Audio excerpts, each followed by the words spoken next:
Fala galera, de volta Fernando no Foco da PH, hoje para a gente falar um pouquinho sobre o uso de torniquetes em pediatria. Posso, não posso? Como é que é? Como é que funciona? Dúvida que bastante gente tem e hoje a gente vai falar um pouquinho sobre esse tema. Depois da nossa vinheta.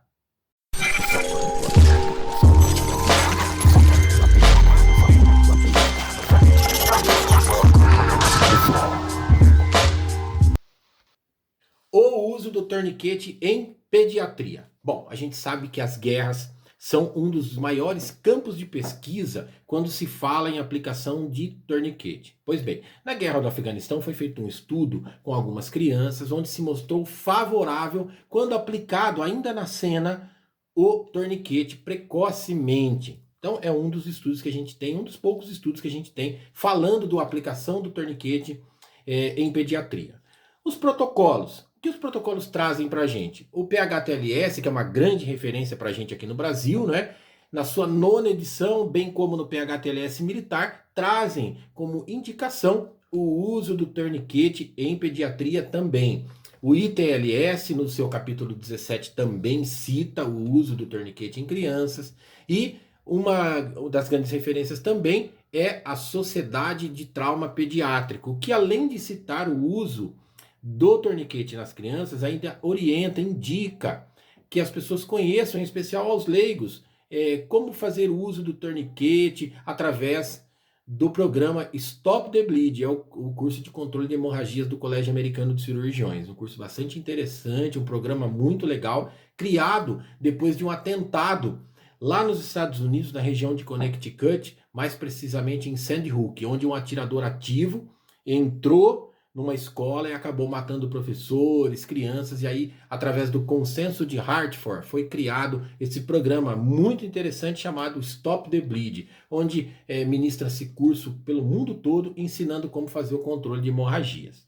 Bom, quanto à aplicação do torniquete, existe alguma diferença na aplicação do adulto, da criança? Não, a aplicação é a mesma, a gente citou o PHTLS 9ª edição, ele traz para a gente algumas indicações, então aqui proximal a axila e proximal a virilha. Então, alto, apertado, para que consigamos bloquear essa passagem do sangue e controlar essa hemorragia.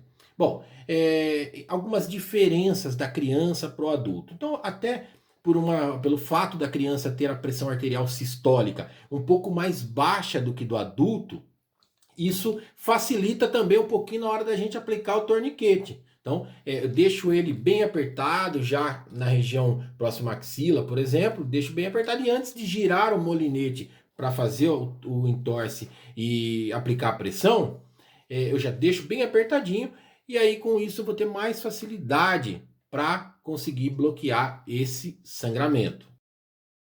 Outro fator bastante importante em relação à aplicação do torniquete em crianças, pessoal. Nós sabemos que, dependendo da idade, a criança ela tem uma média de volume circulante de sangue de 80 ml por quilo. Ou seja, essa criança nem precisa sangrar tanto assim para evoluir para um grau 3, grau 4 de choque hipovolêmico do tipo hemorrágico. Então, bastante cuidado. Outro fator importante, se a criança está apresentando hipotensão, na criança, a hipotensão, diferente do adulto, ela é um grau elevado, um grau já avançado de choque. Então, cuidado, essa criança pode evoluir rapidamente para uma parada cardiorrespiratória por hipovolemia, ok? Então, precisa corrigir, tratar, mais um motivo para a gente, se for o caso, aplicar o torniquete rapidamente. A gente sabe que existem outras técnicas, como por exemplo a aplicação de pressão direta sobre o local, preenchimento da ferida, o uso de agentes hemostáticos,